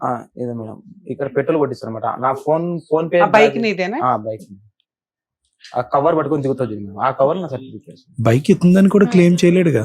చేయలేడు బైక్ వదిలేడు. సర్టిఫికెట్స్ గురించి PSC అన్నారండి. మీ సేవతో డూప్లికేట్ వెళ్ళి నువ్వు అప్లై చేసుకుంటే నేను Duplicate. అయిపోయింది కదా. పోలీస్ ఇప్పుడు ఈ అమ్మాయి ఇప్పుడు ఇంకోటి ఏం చేస్తుందంటే, ఇప్పుడు నాకు వేరే వాళ్ళ నుంచి నాకు రాంగ్ కాల్స్ చేపించడం. నెంబర్ మార్చేయండి. సరే, ఇప్పుడు మీరు ఇక్కడికి రావడానికి కారణం ఏంటంటే, మేడం నన్ను ఒక కుటుంబం మోసం చేశారు, దగ్గర ఒక 8 లక్షల దాకా తీసేసుకున్నారు, నా సర్టిఫికెట్లు దొంగతనం చేశారు, నా డబ్బులతో కొన్న బైక్ వాళ్ళ దగ్గర ఉంది, అది పోయినా పర్లేదు, నా సర్టిఫికెట్లు నాకు ఇప్పించండి. 2 నాకు థ్రెట్టింగ్ కాల్స్ చేస్తున్నారు, అవి రాకుండా చేయండి. అదొకటి మేడం. ఇంకోటి ఏంటంటే, ఇంకా ఉన్నాయా? ఇంకోటి ఏంటంటే, ఇప్పుడు నేను ప్రాబ్లం పడ్డా కదా, ఈఎంఐ చేసింటే ఇప్పటి వరకు నేను మొత్తం ఈ మధ్యన గెస్ చేసిందంటే ఒక 10 members నుంచి ఒక 20 members వరకు ఒక గ్రూప్ ఫామ్ చేసి నేను అటాక్ ఇవ్వడానికి ప్లాన్ అలా చేస్తున్నా. 10 members వరకు ఇట్లా నా లెక్కనే చీటింగ్ చేసి ఫోన్లే నాన్న, ఆ బాధితులు వాళ్ళు చూసుకుంటారు. ఇప్పుడు లోక సేవ ఎందుకులే కానీ నువ్వు నీ సేవ చేసుకో. ఎందుకు సామాజిక సేవ ఎందుకు నీకు? ఎందుకంటే నీకు వెనకాల ఎవరు లేరు కాబట్టి. నిన్ను సేవ్ చేస్తే చాలా 10 మందిని కూడా సేవ్ చేయాలి మేము. ఏంటంటే ఈ అమ్మాయి ఇట్లా చీటింగ్ చేయడం, వాళ్ళని బ్లాక్ మెయిల్ అట్లా నన్ను నేను సొంతం చుట్టమే. అదే కదా లీగాలిటీ ఏంటో అవన్నీ చెప్తాను, కాస్త కూల్ అవ్వండి. మీరు వచ్చింది మీరు అడిగిన దానికంటే ఎక్కువే చెప్తాను. Vendur sir please. To the point చెప్పేటట్టయితే 2 ప్రశ్నలు అడుగుతాను. లేదు చెప్పటం రాదు, నేను చదివినటువంటి పుస్తకం ఇక్కడ చెప్తానంటే కనుక నేను అడగను. చెప్తా సార్. ఈ మొత్తం కథ ఏదైతే జరిగిందో, ఆ అమ్మాయి నీతో సంసారం కాపురం చేయటం, నేనైతే అదే అంట. భర్తకు తెలియకుండా అక్రమ సంబంధం పెట్టుకోవటం, వాళ్ళ ఇంట్లో వాళ్ళకి తెలిసింది అని అంటున్నావు, వాళ్ళందరూ నాటకీయం అంటున్నావు. నువ్వు అక్కడో ఇక్కడ సిట్టింగ్ ఇక్కడ ఉన్నావు కాబట్టి నీ మాట మేము నమ్ముతాం, వాళ్ళందరికీ తెలిసి ఈ డబ్బులు అక్కడ వస్తుంది. మీ ఇంట్లో మీకు ఉండేటటువంటి చక్కటి ఊర్లో ఉండే మీ అమ్మగారు కానీ నాన్నగారికి లేరు అన్నారు కదా, మీ అన్నదమ్ములకి ఎవరైతే కష్టపడి నీ చిన్నతనంలోనే తల్లిదండ్రులను పోగొట్టుకున్న నిన్ను కష్టపడి బీటెక్ మెకానికల్ చదివించినటువంటి వాళ్ళకి ఈ రోజు వరకు నువ్వు ఏ రుణం తీర్చుకున్నావు, ఎన్ని లక్షలు ఇచ్చావో నాకైతే తెలియదు, కానీ ఎవరికో నీకు బాగా గుండె గీయించిన వాళ్ళకి మాత్రం బాగా పెట్టుబడి పెట్టావు. ఓకే, అది ఇంకా మటాష్ అది. ఎందుకంటే నువ్వు ఫోన్పేల ద్వారా చేసినా, గూగుల్ పేల ద్వారా చేసినా, ఎవడైనా పోలీసుల స్టేషన్లో అయినా నాగోటి వాడు ఎవరైనా ఏమంటాడు, ఊరికి ఎందుకు ఇచ్చారు రాబర్ట్ గారు అని అంటారు వాళ్ళు. అవును కదా రాబర్ట్ గారు? సో అది అక్కడితో స్టోరీ అయిపోద్ది. ఇప్పుడు అక్కడికి వెళ్ళాము అంటే కనుక మీ ఇద్దరి మధ్యన జరిగినటువంటి దాన్ని నాలాంటి మనిషి ఏమంటాడు, ప్రేమ అంటారా, బంధం అంటారా, పెళ్ళి అంటారా, వ్యాపారం అంటారు. మీరు డబ్బులు ఇచ్చారా, అమ్మాయి మీకు సుఖాన్ని ఇచ్చింది, ఫుల్ స్టాప్. ఓకే, ఈ అంశాలన్నీ కూడా ఎప్పుడైనా ఇలా నా జుట్టు ఊడిపోతుంది, నేను డిప్రెషన్లోకి వెళ్ళిపోయాను, నా పిల్లలతో కాపురం చేసిన 9-10 సంవత్సరాలు కూడా నేను ఇంత నరకాన్ని అనుభవించలేదు, చాలా స్మూత్ గా డైవర్స్ అయిపోయింది. నిజంగానండి, 498A కేసు లేదు, ఇంకో కేసు లేదు, పోలీస్ స్టేషన్ తిరిగితే ఏమీ లేదు, స్మూత్ గా డైవర్స్ అయిపోయింది. ఈ పెంట నాకు తగులుకుంది, ఈ పెంటను నేను ఎలా కడుక్కోవాలనేది ఎప్పుడు నేను చెప్పారా వాళ్ళకి? అది కడుక్కోమని నేను ఇక్కడ ఐర్వంచి మొత్తానికి వెళ్ళిపోయినా కూడా నన్ను వదలలేదు. ఏమండి, ఇవన్నీ కాదు, మొత్తం పోసుకొచ్చినట్టు ఇక్కడ జరిగేటటువంటి అంశాలన్నీ మీ కుటుంబ సభ్యులతో చెప్పారా? మీ అన్న ఇంతవరకు చెప్పలేదు, ఎందుకంటే మీరు తప్పు చేశారు కాబట్టి. రాబర్ట్ చెప్పలేదు సార్. అది ఇందాక నుంచి రుణం, మమకారం, అన్నదమ్ములు అనేటటువంటి మాటలు ఎందుకు అంటున్నాను కాబట్టి, ఎందుకంటే ఈ రోజు మీరు అక్కడ కూర్చుంటున్నా మీ బాడీ లాంగ్వేజ్ నాకు అర్థమైపోతుంది. మీరు ఒక డిఫెన్స్ లోకి వెళ్ళిపోయారు. ఏంటంటే వర్బాటం నాది నేను చెప్పేసేయాలి, ఎక్కడికక్కడ నేను అలా అలా అలా కవర్ చేసుకోండి. కవర్ చేయలేరు. ఇక్కడ కూర్చోవలసినటువంటి వ్యక్తి ఎవరన్నా ఉన్నట్టే బాధిత స్థానంలో ఆ వ్యక్తి ఎవరైతే కనుక అతను కళ్ళు గప్పి అతని పిల్ల నీతో పాటు తిరుగుతుందో అతను ఒక బాధితుడే. అతను తెలియచేశాడో నాకు తెలియదు. ఈరోజు మీరు ఏమనుకుంటున్నారు అంటే, ఇక్కడ ఏదో విధంగా ముట్టేసుకున్నాం, కరెంట్ వైర్ను ముట్టేసుకున్నాం, ఇప్పుడు షాక్ తగులుతుంది మనకి, మట్టి అంటుకుని చేతులకి, ఏదో విధంగా స్మూత్ గా ఇక్కడ వదిలిచేయాలి. దిగారు, బురదగంటలో దిగారు, అనుభవించారు, సుఖాలు అనుభవించారు, అన్ని అనుభవించారు, ఆ అమ్మాయి కూడా అనుభవించింది, డబ్బులు ఇక్కడతో ఫుల్ స్టాప్ పెట్టాలని మీరు అనుకుంటున్నారు. నీకు అలవాటు పడి, నీకు ఎడిక్ట్ అయ్యి, నేను శారీరకంగా మానసికంగా వాడుకుంటూ రెడీమేడ్గా రాత్రికి 5,000 కావాలంటే 5,000, 2 లక్షలు కావాలంటే 2 లక్షలు వాడుకోవటానికి ఎప్పటికప్పుడు తీసుకునేటటువంటి వ్యక్తి మీరు వదలాలి అనుకున్నంత మాత్రాన ఆవిడ మిమ్మల్ని ఎందుకు వదులుతుంది? చెప్తున్నా వినండి, దొందే. ఈ మొత్తం ఎపిసోడ్ కి టైటిల్ ఏంటంటే దొందే చెల్లుకు చెల్లె. ఇది ఎపిసోడ్ కి టైటిల్. ఎందుకంటే మీరు వాడు ఇదేమి అగ్రిమెంట్ ఏం కాదు కదా, మ్యూచువల్ అగ్రిమెంట్. మన ఇద్దరం అక్రమ సంబంధంలో ప్రయాణం చేస్తున్నాం, నా దగ్గర జోబులో డబ్బులు ఉన్నంతసేపు నేను నీకు ఇస్తా, నీ సుఖాన్ని ఎప్పుడు కావాలంటే అప్పుడు వాడుకుంటా, ఎప్పుడైతే నువ్వు ఫుల్ స్టాప్ పెడతావు అప్పుడు నేను పెడతాను, నేను ఎప్పుడు పెడతా అని అగ్రిమెంట్ కాదుగా ఇది. ఎస్, సో మీ ఇద్దరి మధ్యలో ఎటువంటి మ్యూచువల్ అండర్స్టాండింగ్ ఏమీ లేదు. ఒకరినొకరు ఫుల్గా వాడుకున్నారు, మీకు బోర్ కొట్టింది, అడ్వాంటేజ్ తీసుకుంటుందని అనుకున్నారు, మీరు విత్డ్రా అయ్యారు. నిన్నంత ఈజీగా నేను ఎందుకు వదులుతా? నా బండి నేను తీసుకుంటా, నీ సర్టిఫికెట్లు నేను తీసుకుంటా, నీ డబ్బు నేను కాజేస్తా. ఈరోజు బహిరంగంగా వెళ్ళి సమాజంలో మీ అన్నదమ్ములు ఎదుర్కొంటే నిలబడి, ఒక పోలీస్ స్టేషన్లో నిలబడి నా డబ్బులు నాకు ఇప్పించండి అని అడిగే దమ్ము ధైర్యం మీకుందా? అడగలేకపోతున్నారు. బండి ఎలాగా అడగలేదు, ఆర్సీ వాళ్ళ పేరున ఉంది కాబట్టి. ఆఖరికి ఏమనుకుంటున్నారంటే సర్టిఫికెట్లు అడుక్కుంటున్నారు మీరు. ఆ సర్టిఫికెట్లు కూడా వాళ్ళు ఏమంటున్నారు, అరే పోరా బాబు, మమ్మల్ని అడిగేది ఏంటి, మీ సేవలో రాసుకుంటే కనుక డూప్లికేట్ ఇష్యూ చేస్తారు కదా. సో ఆ సర్టిఫికెట్ల సంగతి కూడా అయిపోయింది. సో ఫైనల్గా మీరు ఇక్కడికి వచ్చి కూర్చున్న దేని గురించి ఏంటంటే, ఒక స్కూల్లో స్టూడెంట్ లాగా, సార్ బుద్ధి గడ్డి తిని నేను ఒక తప్పుదావలో వెళ్ళి ఒక అమ్మాయి యొక్క చిక్కుముళ్ళలో పడిపోయాను, నాకు బుద్ధి వచ్చింది, నేను చెంపలు వేసుకుంటున్నాను, ఈ అమ్మాయి బారి నుంచి నాకు విముక్తి కలిగించండి అని అడగాలి మీరు, అంతే, ఫుల్ స్టాప్. ఎక్కడ కూడా నేను బాధితుడినని కానీ, నేను విక్టిమ్నని కానీ, నేను అమాయకుడినని కానీ, నన్ను లోబరుచుకుందని కానీ, నన్ను నమ్మబలికిందని కానీ, మీరు మీ డిఫెన్స్లో మీరేం చేస్తున్నారు? సార్ నేను ఒక్కడనే కాదు, నాలాంటి వాళ్ళు ఒక 50 మంది ఉన్నారని అంటున్నారు. ఊరకనే అంటే ఏంటంటే, ఈరోజు నన్ను సేవ్ చేయటం అనేటటువంటిది పక్కన పెట్టండి, ఈ అద్భుతమైనటువంటి వ్యక్తి ఈ వేదిక ద్వారా అలాంటి అమాయకమైనటువంటి 50 మంది జనాన్ని కూడా కాపాడేసినటువంటి వాళ్ళు అవుతారు, నేను ఒక్కడే బాధితుని కాదు అని అంటున్నారు. ఆ డిఫెన్స్లో అస్సలు వాడకండి, ఏమి రాలేదు. వాళ్ళ కర్మ కొద్దీ ఎవడు చిక్కుపోయాడు, ఎవడు చిక్కడలేదు అని మనకు అనవసరం. ఇక్కడ మీరు విక్టిమ్ కాదు, మీరు బాధితుడు కాదు, మీరు అద్భుతమైనటువంటి అనుభూతులు అనుభవించినటువంటి ఒక వ్యక్తి. మీరు 3 years పాటు ఎంటర్టైన్ అయ్యారు. ఆ 3 yearsలోనే ఇక్కడికి రావచ్చుగా, రాలేదు ఎందుకు? అప్పుడు ఎంటర్టైన్మెంట్ మోడ్లో ఉంది కదా. నేను రోడ్డు మీద పడినా కాబట్టి అది భగవంతుడు పెడతాడు, ఏ మతానికైనా పెట్టవలసిన చోట పెడతాడు భగవంతుడు. నేను అనేది ఏంటంటే, ఈరోజు ఏమి అడగటానికి ఒక హక్కుదారుడైనటువంటి పొజిషన్లో దురదృష్టం కొద్దీ మీరు లేరు. నేను అడుగుతాను you cannot request anything Robert. అడుగుతలేను సార్. మీరు చెప్తాను నన్ను, ఎవడో చదువు లేనటువంటి వ్యక్తో, అమాయకుడో, లోకజ్ఞానం తెలియనటువంటి వాడో, చిన్నప్పుడు తల్లిదండ్రులు చనిపోయిన తర్వాత దిక్కు దివానా లేకుండా బ్రతికేటటువంటి వ్యక్తి ఇలా మోసపోయాడంటే అనుకోవచ్చు. మీరు ఉద్యోగం చేసుకుంటున్నారు, మీకు ఒక అన్నయ్య ఉన్నాడు, కుటుంబం ఉంది, వాళ్ళందరూ మిమ్మల్ని కష్టపడి చదివించారు. ఈ రోజు మిమ్మల్ని ఒక యోగ్యుడిలా చూడాలి అనుకున్నారు. దురదృష్టం కొద్దీ ఒక పెళ్లి సక్సెస్ఫుల్ అవ్వలేదు. ఓకే, నాకు ఉన్నటువంటి డౌట్ ఏంటంటే ఆ పెళ్లి సక్సెస్ఫుల్ అవ్వకుండా ఉండటానికి కూడా ఏమైనా బ్యాక్గ్రౌండ్ కారణం ఉందేమో నాకైతే తెలీదు. అది నేను మాట్లాడు ఎందుకంటే కనుక మీరు ఇవన్నీ చెప్పిన తర్వాత నాకు అనుమానాలు రావటం అనేటటువంటి సహజమే. ఇవన్నీ వదిలేసి ఈ రోజు మీరు ఒక అమ్మాయి బారిన పడి ఈ రోజు తలదించుకుని కూర్చుని ఒంటి మీద ఉన్న బట్టలు తప్ప ఏ బట్ట లేనటువంటి పరిస్థితి, ఉన్న ఒక బండి కూడా ఇష్కాకి, మీరు కష్టపడి ఆర్జించినటువంటి సర్టిఫికెట్ కూడా ఉష్కాకి, ఏందండి కర్మ? సో కాబట్టి ఇక్కడ నేను బాధితుడిని, నేను అన్యాయం అయ్యాను, ఇటువంటి పదాలు వాడకండి. లోకం గురించి నేను పోరాడుతున్నాను, లోకంలో నాలాంటి అమాయకులైనటువంటి మగవాళ్ళ గురించి నేను పోరాడుతున్నాను, ఇలాంటి భయంకరమైనటువంటి స్త్రీలు తన్నుకుని వెళ్ళిపోతున్నారు అనేటటువంటి లోకం గురించి పోరాడేటటువంటి ప్రయత్నం చేయొద్దు. నేను అనేటటువంటిది ఏంటంటే, మీకు ఉండేటటువంటి బంధానికి ఏ పేరు పెట్టలేనటువంటి ఒక పేరు, అది ఏ పేరు పెట్టలేనటువంటిది. దాంట్లోంచి మీరు బయటపడాలంటే చాలా ఈజీగా బయటపడచ్చు. దానికి ఏవో లీగాలిటీస్ ఉంటాయి, కంట్రోల్ సిస్టమ్స్ అనేది ఉంటాయి. ఆ అమ్మాయి అంత బహిరంగంగా పబ్లిక్గా వచ్చి నువ్వు నాకు కావాలి అని అంటే ఆ అమ్మాయి సైడ్ చెప్పడానికి ఎవరు లేరా? అదొకటే నాకు ఆకరణలో ఉన్న డౌట్. ఏమా మీ అమ్మాయి ఇలా ప్రవర్తిస్తుంది, పెళ్ళి అయ్యింది, పిల్లలు ఉన్నారు అని చెప్పడానికి ఎవరు లేరా? వాళ్ళ ఫ్యామిలీనే ఇట్లా చేసిన తర్వాత అది ఎప్పుడు తెలిసింది మీకు? మొత్తం ఫ్యామిలీ అంతా కూడా ఇందులో భాగమే అని స్టార్టింగ్ నుంచి స్టార్టింగ్ నుంచి తెలిసినప్పుడు మరి ఎందుకు ముందే విత్డ్రా అవ్వలేదు మీరు? నేను వాళ్ళ మధ్యలో పడిపోయాను సార్. అదొక మత్తు. సో నేను ఇందులో ఏమీ లేదు సార్.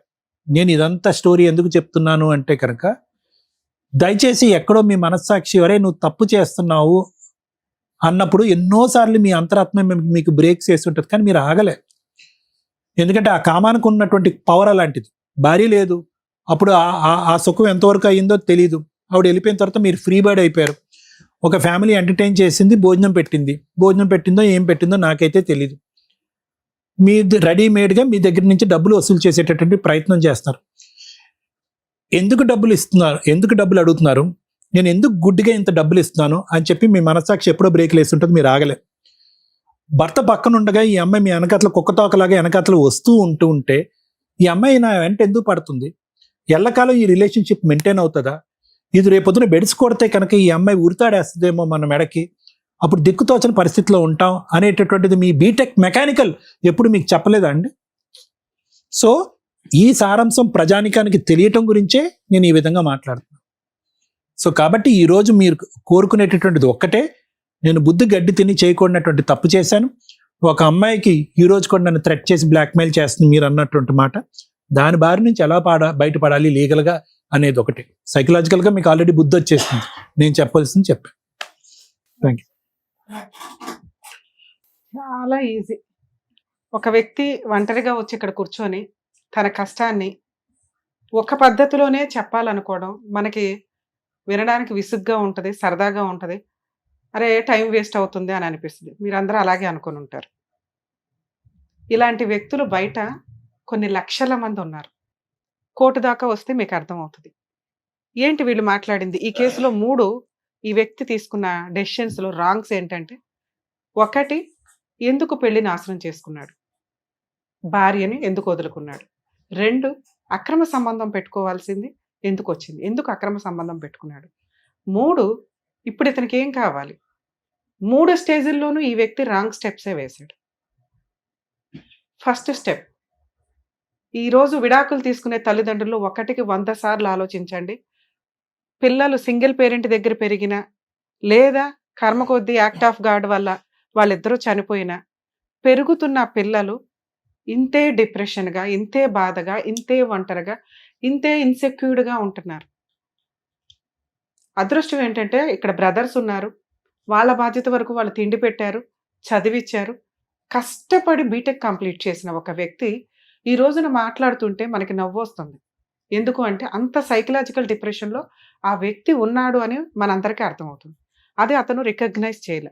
ఆ ఇన్సెక్యూరిటీ ఏ స్టేజ్లో ఉందంటే చిన్న వయసులో 21 ఇయర్స్కే లీగల్ ప్రొసీడింగ్స్లోనే మ్యారేజ్ అయింది. కుటుంబమే లేని స్టేజ్ నుంచి ఒక కుటుంబం ఇతనికి కూడా ఉంటే బెటరు అని వాళ్ళ పెద్దవాళ్ళో ఊర్లో వాళ్ళో చుట్టాలో ఇతనికి ఒక కుటుంబాన్ని ఇచ్చారు. ఇతనుకున్న ఇన్సెక్యూరిటీ, ఇతనుకున్న సైకలాజికల్ ఓవర్ థింకింగ్ ఏదైతే ఉందో, నా భార్య వాళ్ళు యాక్చువల్గా వెనకాల బ్యాక్గ్రౌండ్ లేని అబ్బాయి దగ్గర నుంచి అమ్మాయి తరపు వాళ్ళ పేదవాళ్ళైనా ఫైనాన్షియల్గా బాగున్నా ఎవరైనా ఏం ఎక్స్పెక్ట్ చేస్తారంటే అల్లుడు మా దగ్గరే ఉంటే బెటర్, అల్లుడు తెచ్చే ప్రతి రూపాయి మా దగ్గర ఉంటేనే, మా అండర్లో ఉంటేనే, అంటే ఇల్లరికం అనుకోండి ఒక రకంగా, అలా ఉంటే బెటర్ అని వాళ్ళు ఎక్స్పెక్ట్ చేస్తారు. నీకు ఒక కుటుంబం రావటమే ఎక్కువ. అలాంటి ఒక కుటుంబం వస్తే వాళ్ళలో మంచి చెడు, మా అత్త మామ వాళ్ళు మా అన్నయ్య వాళ్ళకి రూపాయి ఇవ్వొద్దని అన్నారు, మా వదిన వాళ్ళతో మాట్లాడొద్దన్నారు, నన్ను మా పుట్టింటి నుంచి దూరం చేసేస్తున్నారంటే అసలు దూరం కాదు, నీ కుటుంబమే ఇది. మీ అత్త మామ, మీ అమ్మా నాన్న తర్వాత. అమ్మా నాన్న లేరు కాబట్టి వీళ్ళు స్టెప్ వస్తాయి. అంటే నీ కుటుంబానికి, ఒక ఇంటికి, అంటే నీకు ఒక మహాలక్ష్మి ఇంట్లోకి వచ్చి నీకు ఒక కుటుంబాన్ని ఇచ్చింది. పిల్లలు పుడితే మీది ఒక కుటుంబం. మీ అత్త మామ నీకు తల్లిదండ్రులతో సమానం. ఆ తర్వాత వచ్చేవాళ్ళ మీ అన్నయ్యలు వీళ్ళు. నువ్వేం చేసావంటే ఈ వాల్యూ తెలియక, భార్య వాల్యూ తెలియక, అన్నలో ఆవకాయ బద్దలు అనుకున్నాడు కానీ పోనీ వాళ్ళకేమైనా ప్రసాదం పెట్టాడంటే అది లేదు. ఎందుకంటే ఇన్సెక్యూరిటీ. ఈ సింగిల్గా ఉన్న వాళ్ళు 1కి 10 సార్లు ఆలోచించండి. ఇతనే ఒక ఎగ్జాంపుల్. ఈరోజు జీరోతో కూర్చున్నాడు, బీటెక్ కంప్లీట్ చేసి కూడా. ఎందుకంటే ఇది పర్ఫెక్ట్గా ఆలోచించట్లా, లేక కాదు, ఉంది, పర్ఫెక్ట్గా ఆలోచించట్లా, ఆ వే తప్పింది. ఆ ఇన్సెక్యూరిటీ తోటి అత్తమామలకి వాల్యూ ఇవ్వలా, భార్యకి వాల్యూ ఇవ్వలా. వాళ్ళేం పెద్ద గయ్యాళ్ళు కాదు, ఈయనే చెప్తున్నాడు.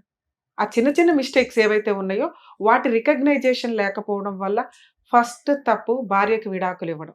2013లో మ్యారేజ్ అయ్యి 18లో విడాకులు ఇచ్చి మళ్ళీ ఒంటరి, బంధాల వాల్యూ తెలియల, మళ్ళీ ఒంటరి. అలా గాలికున్నప్పుడు మళ్ళీ అన్న వాళ్ళ దగ్గరికి వెళ్ళటమో లేకపోతే ఇంకో పెళ్ళికో వెళ్ళాలి. కానీ అలా కాదు, ఎందుకంటే అతను జాబ్ చేసుకుంటున్నాడు.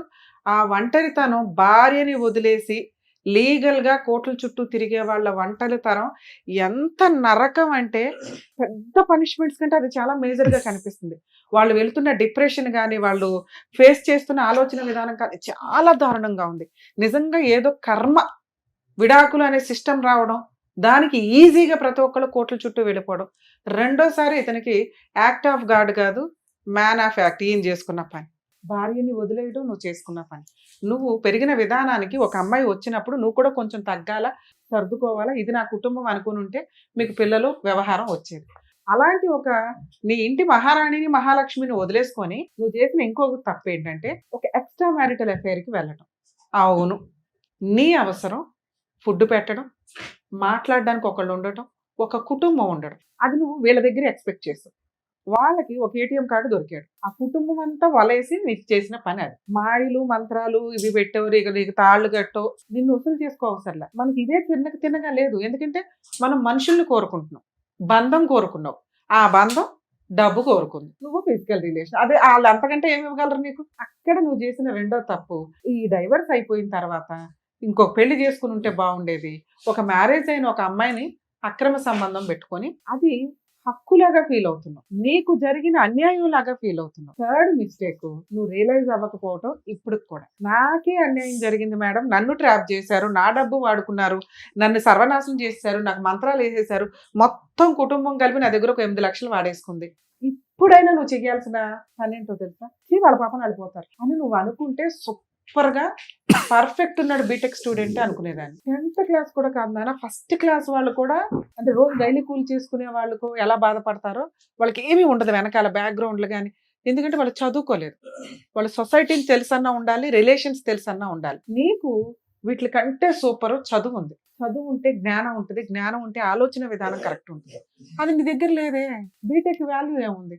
8 లక్షలు నీ జీవితానికి ఆఫ్టర్ ఫిజికల్ ఎంజాయ్ చేసాం, రిలేషన్స్ వచ్చినాయి, 5 ఏళ్ల నుంచి మనకేదో ఫుడ్ పెట్టారు, వాళ్ళు వాడుకున్నారు, ఏదో మనకి 5 ఏళ్ల జీవితం కవర్ అయింది ఏదో రకంగా ఒక మనుషుల మధ్యలో. పోనీ ఈ అమ్మాయికి నేను ఇది ఇచ్చానని ఎందుకు అనుకోవాలా? నువ్వు అనుకోవాలి, వద్దు. ఎందుకంటే నీ దగ్గర నుంచి నేను ఎక్స్పెక్ట్ చేసేది ఆ అమ్మాయికి ఏదో పనిష్మెంట్. అరే 10 మంది అమ్మాయిలతో తిరిగే అమ్మాయికి అంతకంటే నరకం ఇంకోటి ఉందో తెలుసా? పాపాత్మురాల కింద లెక్క. మాకు అది నిజమో కాదో తెలియదు, నిన్ను హ్యాపీగా ఉంచడం కోసం నేను మాట్లాడుతున్న మాట ఇది. ఆ అమ్మాయి ఎవరో మాకు తెలియదు, నువ్వు చెప్తున్నదే మేము మాట్లాడుతున్నాం. మేము 100% నమ్మం ఆ అమ్మాయికి అక్రమ సంబంధాలు 10 మందితో ఉంది అని. నిన్ను ఎందుకు మాట్లాడుతున్నామంటే ఇక్కడ నుంచి నీ ఆలోచన విధానం కొంచెం ఎడ్యుకేషన్ ఏదైతే ఉందో దాన్ని కవర్ చేసుకుంటామని. ఓకే, మీరు ఫస్ట్ ఫ్రీ అవ్వండి, ఈ చెత్త నుంచి ఫ్రీ అవ్వండి. మీ మాట్లాడే విధానం ఇది కాదు, మీ టాలెంట్ ఇది కాదు, మీ వర్క్ ఎక్స్పీరియన్స్ ఇది కాదు. 8 లక్షలు నువ్వు ఆఫ్టర్ ఆల్ సంపాదించుకోగలవు. ఇక మీరు అడుగుతున్న 3వ పాయింట్, మేడం 10 మందిని మోసం చేస్తుంది అదే కక్ష. మీకు మోసం జరిగిపోయింది, మీకు అన్యాయం చేశారు, మీ డబ్బు వాడుకున్నారు, ఇప్పుడు పబ్లిక్ నవ్వులు ఊదేసినట్టు ఊదేశారు, శీలం పోయింది మీకు అని మీ బాధ. అంతేనా? అదే నాన్న, ఇది పోనిచ్చి దాని పాపని అది పోతుంది అని అనుకోండి, 50% ఫ్రీ అయిపోతారు. మనకి ఇప్పుడు కావాల్సింది ఏంటి? సర్టిఫికెట్స్. మిగతా 10 మందిని కాపాడడం కాదు, వాళ్ళు మీకంటే తెలివిగానే ఉంటారు, ఎందుకంటే వాళ్ళ కుటుంబం ఉంటుంది, ఫైనాన్షియల్గా ఆలోచిస్తూ ఉంటారు. ఇట్లాంటి వాళ్ళకి ఏం చేయాలో వాళ్ళు చూసుకుంటారు. నువ్వు ఆల్రెడీ ఏడుస్తూ ఒక శాపం పెట్టుంటావుగా, అది అమ్మాయికి ఖచ్చితంగా తగులుతుంది ఆ 10 మందిలో ఎవరో ఒకరి చేత. అలా అనుకో, నిన్ను సేవ్ చేయడం ఇంపార్టెంట్. ఇంకా బోల్డంత ఫ్యూచర్ ఉంది, తిప్పి కొడితే 30 ఏళ్ళు కూడా ఉండవు మీకు. అవునా? ఇంకా ఇప్పుడు పెళ్లి చేసుకోవాల్సిన వయసు. ఈ పాత పంచాయతీ, పాత వైఫ్ అన్నీ వదిలేసేయండి. అసలు ఈ పంచాయతీ మీ ఫేస్ కూడా టెలికాస్ట్ అవ్వదు కాబట్టి ఈ పంచాయతీ కూడా అవసరం. మీ వైఫ్కి డైవర్స్ అయ్యిందన్న విషయం తెలియజేయండి, మీకు మంచి సంబంధాలు మంచి ఫ్రెండ్స్ వస్తారు. ముందు జాబ్ చూసుకోవడం ఇంపార్టెంట్. ఎవ్వరికి తెలియకపోవడం, మా ఆవిడ ఉంది అనుకోవడం అనేది మీకు మీరు అనుకుంటున్నారు తప్ప సొసైటీకి తెలుస్తుంది. ఎందుకంటే మీ భార్య ఎక్కడ ఉంది, ఏ రకంగానే మీకు పరిచయం, పిల్లలు కనలేదు, ఏమీ లేదు కదా. సో మీకు డైవర్స్ అయినాయి అంటే మీ కొలీగ్సో మీ ఫ్రెండ్సో ఎవరో ఒకళ్ళు మీకు కొంత టైం స్పెండ్ చేయడానికి ఉంటుంది. మీ అన్నయ్య వాళ్ళతో వదిన వాళ్ళతో కొంచెం కమ్యూనికేషన్ పెంచుకోండి. ఎందుకంటే పనికి మాలిన వాళ్ళందరూ కూడా డబ్బు కోసమే మీద పడతారు. ఎవరో మోసం చేసిన తర్వాత హర్ట్ అవ్వడం కంటే మన సేఫ్టీ మన జాగ్రత్తలో మనం ఉండడం బెటర్. మీకు సంబంధం వస్తే హ్యాపీగా పెళ్లి చేసుకోండి. ఇక్కడ మీరు మాట్లాడుతున్నది, మేడం ఈ అమ్మాయి మీద నేను ఏమన్నా కేసులు వేయొచ్చా, నాకు ఆల్రెడీ థ్రెట్టింగ్ కాల్స్ వస్తున్నాయి, 2 నా సర్టిఫికెట్స్ అక్కడ ఉండిపోయినాయి, 10 మందితో ఆ అమ్మాయికి అక్రమ సంబంధాలు ఉన్నాయి అనేది ఎంత టేక్ ఇట్ ఈజీగా తీసి అవతల పడేయమన్నాను. థ్రెట్టింగ్ కాల్స్ నిన్ను థ్రెట్ చేయాల్సిన అవసరం వాళ్ళకు ఉండదు, ఎందుకంటే నీ దగ్గర ఆల్రెడీ పిండాల్సిందంతా పిండేశారు, ఇంకేం లేదు, చెరుగ్గాడు అయిపోయాయి. ఓకే, నువ్వు మళ్ళీ ఏదైనా ఇన్కమ్ జనరేట్ చేసుకుంటే అప్పుడు మళ్ళీ నీకు థ్రెట్ చేస్తారు. ఇవి వస్తున్నవన్నీ ఏంటంటే నీ భ్రమ, నాకు అనిపిస్తున్నంత వరకు వచ్చినాయి. నెంబర్ తీసి అవతల పడే, మన ఇంటర్నేషనల్ నెంబర్ ఇప్పుడు వాళ్ళ దగ్గర లేకపోతే వచ్చిన లాస్ లేదు. మేడం సోషల్ మీడియా నుంచి చేసేసారు, ఇందాక మేడం చెప్పారు, ఐడి తీసి పడే. మనం ప్రశాంతంగా ఉండడం కంటే ఏం కావాలి? ఇప్పుడు ఆ తొక్కులో ఐడితో ఇప్పుడు వీళ్ళందరూ మాట్లాడి ఏం చేయాలి మనకి? నిజంగా మీకు ఇక్కడ నుంచి అట్లాంటి కాల్స్ వస్తే మీరు పోలీస్ స్టేషన్కి వెళ్ళి కంప్లైంట్ ఇవ్వండి, లేదా హైకోర్టులో లీగల్ సెల్ అథారిటీ ఉంటుంది, వాళ్ళకు ఒకసారి ఇన్ఫార్మ్ చేయండి. ఆ అవసరం మీ కేసులో రాకూడదని నేను కోరుకుంటున్నాను. ఎందుకంటే మీరు పర్ఫెక్ట్గా ఉంటే ఆటోమేటిక్గా ఈ కాల్స్ అన్నీ 50% కాదు 90% ఎగిరిపోతాయి. ఒకటే అరా ఆ పెచ్చడి ఏదైనా చేసినా కూడా మీరు లెక్క కూడా చేయొద్దు. ఇక్కడ స్ట్రాంగ్గా ఉంటే ఇవన్నీ ఆఫ్టర్. ఇక మా ఉద్దేశం, మీ ఆలోచన విధానం పర్ఫెక్ట్గా ఉండాలి, ధైర్యంగా ఉండాలి. మీ దగ్గర ధైర్యం లేదు, ఫైనాన్షియల్ సపోర్ట్ లేదు, డెసిషన్ తీసుకోవడానికి వెనక ఎవరు వ్యక్తులు లేరు. ఈ 3 సంపాదించుకున్న రోజు మీ సర్టిఫికెట్లు ఆటోమేటిక్గా వస్తాయి. లేదు మేడం నేను ఇప్పుడే వేయాలనుకుంటున్నాను, ఇందాక సార్ చెప్పారు కదా, బయట చెత్త అంతా తీసి అవతల పడి ఓన్లీ సర్టిఫికెట్స్ కోసం, థ్రెట్టింగ్ కాల్స్ కోసం లీగల్ సెల్ అథారిటీని అప్రోచ్ అవ్వండి. వాళ్ళ అమ్మాయిని పిలిపించి ఇప్పించి నీకు అమ్మాయికి సంబంధం లేకుండా ఒక లెటర్ రాయిస్తారు. మేము ఈ స్టేజ్ మీదకి పిలవడానికి అవ్వాలి, ఎందుకంటే ఇప్పటికే నైట్ అయిపోయింది కాబట్టి. ఓకేనా? ఇది బెస్ట్ ఈ కేసులో అని నా ఉద్దేశం. నేను అలా కూడా మీషోకి వెళ్ళి అడిగినా మేడం, అడిగితే వాళ్ళు పోలీస్ వాళ్ళు కూడా ఏం చెప్పారంటే, నీకు సార్ ఒకవేళ ఇలా మిస్సింగ్ సర్టిఫికెట్లు కావాలి అంటే పోలీస్ స్టేషన్ లో ఎఫ్ఐఆర్ కంప్లైంట్ రిజిస్టర్ చేయించాలి. అవి దొరకలేదు అని ఆ రిపోర్ట్లు అవన్నీ వాళ్ళు ఒక 15 days మీకు ఇస్తారు. ఆ కాపీస్ తీసుకొని మీ సేవలు అప్లై చేస్తే మీకు సర్టిఫైడ్ కాపీస్ వస్తాయి. సర్టిఫైడ్ కాపీస్ చాలు మేడం అనుకుంటే అట్లా ట్రై చేసుకోండి.